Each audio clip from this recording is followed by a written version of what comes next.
नमस्कार good morning Odisha. आज 14 February शुक्रवार 2025। आसत नजर पकई नवा देश विदेश किसी बछा बछा गुरुत्वपूर्ण खबर उपर। तेज तागर जदि वीडियो को लाइक करना वीडियो को लाइक करूँ, शेयर करूँ, कमेंट करूँ। आम चैनल को सब्सक्राइब करी पाखर बेल आइकन को दबाई दिंतु, जहाँफल एमती लेटेस्ट अपडेट आपण मैंने सर्वप्रथमे देखिपारे। तेज डेरी नक आस देखा आज सकाळ गुरुत्वपूर्ण खबर गुड़िक कौन रही। आज प्रथम खबर 4 दिन पर +2 परीक्षा हेले एजाएं बाहरिलानी सैंपल प्रश्नपत्र। सूचना अनुसार 4 दिन पर युक्त 2 परीक्षा एथर पुराणा ढांचा नुहे बरं सीबीएसई पार्टनर रे हेबो परीक्षा। सब्जेक्टिव बदल रे ऑब्जेक्टिव को अधिक गुरुत्व देछि सीएलसी। एपरिक पिला द्वंद्व दूर करने को सैंपल प्रश्नपत्र प्रकाश पाइब बोली कहिथिला उच्च माध्यमिक शिक्षा परिषद। हेले एजाएं किंतु सैंपल प्रश्नपत्र प्रकाश पाई परिला नहीं, जहां नहीं अड़ुआर परीक्षा हल रे बसवाक जाउथिबा युक्त 2 3,93,618 जन छात्र छात्री। परवर्ती खबर रास्ता को आसिला जल जंत्रणा। खरा बढ़िला एबेठू जल जंत्रणा उत्कट बेधड़क बसिचंती सरकार। सूचना अनुसार पानी पाई रास्ता रोक सान खेमुटी ब्लॉक कौड़िया गाँव में हांडी माठिया धरी हिंजिली जगन्नाथपुर रास्ता अवरोध कर स्थानीय अंचलवासी। गाँव में नलकूप नथिला बेले 1500 परिवार पर रही मात्र गोटे कूप। जनप्रतिनिधि मानक ठारू आरंभ करी सरकारी अधिकारी को अभियोग पर भी फलशून्य। प्रतिवाद में हांडी माठिया धरी प्रतिवाद को ओह्लाई शह शह महिला। सेपटे कामाक्षानगर गांगीजोड़ी गाँव में जल जोगाण प्रकल्प अधारे छाड़ी ठिकादार छु वर्ष है समस्या भोगुंट 70 ऊर्ध्व परिवार। परवर्ती खबर आसिला बड़ अपडेट। एथर एमानकु मिलिबनी पीएम किसान 19तम किस्ती टंका कटिला ना। सूचना अनुसार एवं कृषक सम्मान निधि योजनार अपेक्षा शेष होगा जाऊँगी, कारण फेब्रुआरी 2025 शेष में सम्मान निधिर 19तम किस्ती खाता को आसवाक जाऊँगी। यदि आप प्रधानमंत्री किसान सम्मान निधि योजनार लाभ पाइबा एपर्यंत EKYC करना तेज शीघ्र करूँ, कारण EKYC आवश्यक। प्रधानमंत्री किसान योजना एक केंद्रीय क्षेत्र योजना जार 100% पांठि भारत सरकार द्वारा प्रदान कराए। एथिरे टंका सीधा सड़क चाषी को बैंक अकाउंट को जाए। यह योजना अधीन प्रति वर्ष 6000 टंकार 3टी समान किस्ती रे चाषी अकाउंट को टंका पठा जाए। सरकार योग्य जमीदार परिवार गुड़िकर आधार सीड बैंक और अकाउंट को प्रति 4 मासरे 2000 टंका पठाई। प्रधानमंत्री किसान योजनार लाभ कौन नकली व्यक्ति न नेबापी EKYC आवश्यक। परवर्ती खबर गाड़ी मालिकों को लगिला शतक झटका। RC नवीकरण पर आणिकी देवे एते अधिक टंका। सूचना अनुसार ओडिशार जानवाहन मालिक मैंने खूब शीघ्र 15 वर्षर अधिक पुराणा गाड़ी गुड़िक पंजीकरण प्रमाणपत्र RC नवीकरण फीस रे एक बड़ वृद्धिर सम्मुखीन हो पारती। केंद्र सड़क परिवहन एवं राजपथ मंत्रालय एक ड्राफ्ट प्रस्ताव अनुଯାयी यही विकास 2 चकिया जान ठारू भारी ड्यूटी बस एवं लरी पर्यंत समस्त वर्गर जानवाहन को प्रभावित करिवो। प्रस्तावित फीस 20 वर्षर अधिक पुराणा जान गुरुत्वपूर्ण वृद्धि देखा जाई पारे। मोटरसाइकेल नवीकरण 2000 टंका, 3 चकिया जान 5000 टंका एवं कार 10,000 टंका पर्यंत वृद्धि पाइपे। मध्यम यात्रीवाही बस एवं मालवाही जान नवीकरण फी 25,000 टंका धार्य करते भारी जान फी 36,000 टंका पर्यंत पहुँची पारे। परवर्ती खबर अर्थमंत्री निर्मला सीतारमण को बड़ सूचना, मध्यवित्त को बड़ फायदा मिलिबो। सूचना अनुसार अर्थमंत्री निर्मला सीतारमण गुरुवार केंद्र बजेट 2025-26 रे अनेक क्षेत्र एवं राज्य पई आवंटन ह्रास करने नहीं विरोधी अभियोग को व्यक्तिहीन बोली कहते। राज्यसभा से कहते जे आयकर सीमा वृद्धि समेत बजेट रे घोषित विभिन्न पदक्षेप मध्यवित्त वर्गर लोकों क्रय शक्ति वृद्धि करिवो।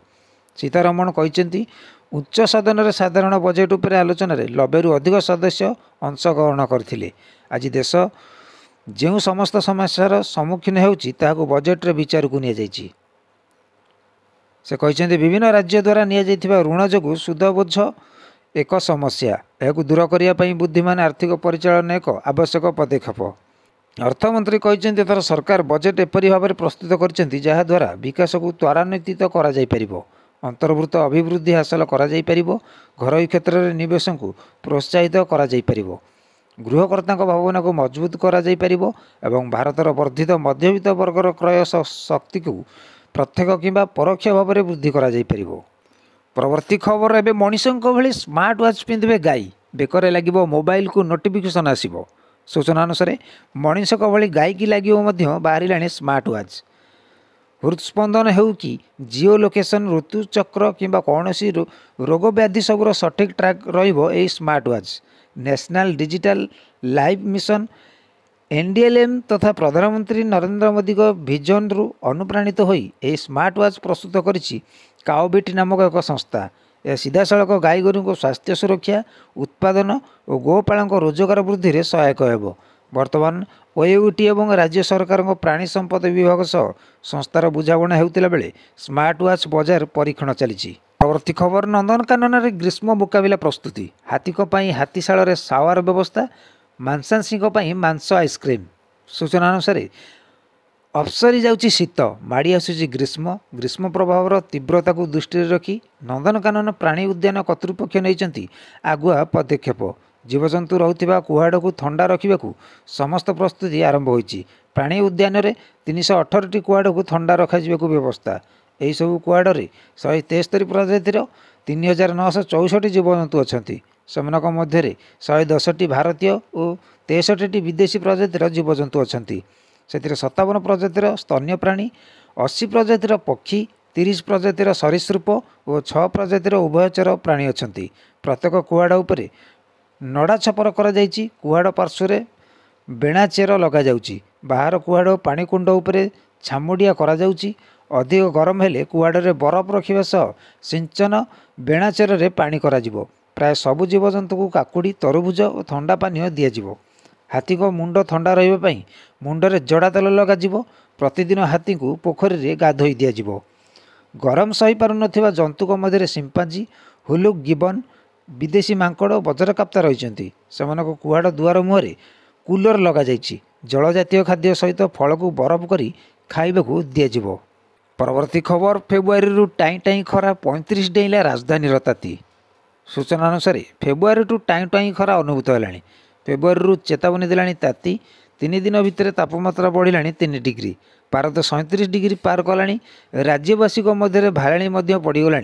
एबेठू जदि एते गरम तो जून रे अवस्था कौन हो ताकू नहीं चिंतित राज्यवासी। पाणीपाग विभाग कही गुरुचाप बलय को राज्यर ठंडा पवन बंद होइछि एवं पश्चिमा झड़ प्रभाव में ताती बढ़ुछि। झारसुगुड़ा बुधवार पारद 37 छुईला बेले आज 35 डेइला राजधानी ताती। झारसुगुड़ा 9-10टा बेलू दाऊ दाऊ खरा 12टा बाजू बाजू माड़ी आसुची ताती। गरम रे सिझी जाउची मुह।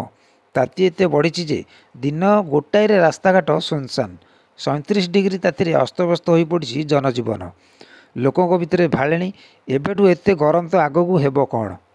एपटे चलित वर्षर प्रथम थर फेब्रुआरी मासरे 35 डिग्री छुईची राजधानी ताती। दिन 2:30 बेलू ही भुवनेश्वर तापमात्रा 35 डिग्री रेकर्ड होता। राजधानी बासिंदा कहवा अनुसार पूर्वर केबे फेब्रुआरी खरा एते काटु नथिला। गत वर्ष फेब्रुआरी आजिर दिन में मालकानगिरी रे सर्वोच्च तापमात्रा 35 डिग्री थिला बेले भुवनेश्वर 32.8 डिग्री रेकर्ड होता। तेज संपूर्ण खबर गुड़िक आपपर लगे कमेंट बॉक्स में आपंकर मतामत दिंतु। आम चैनल को सब्सक्राइब करी पाखर थिबा बेल आइकन को दबाई दिंतु। जहाँफल एमती लेटेस्ट अपडेट आपण मैंने सर्वप्रथमे देखिपारे।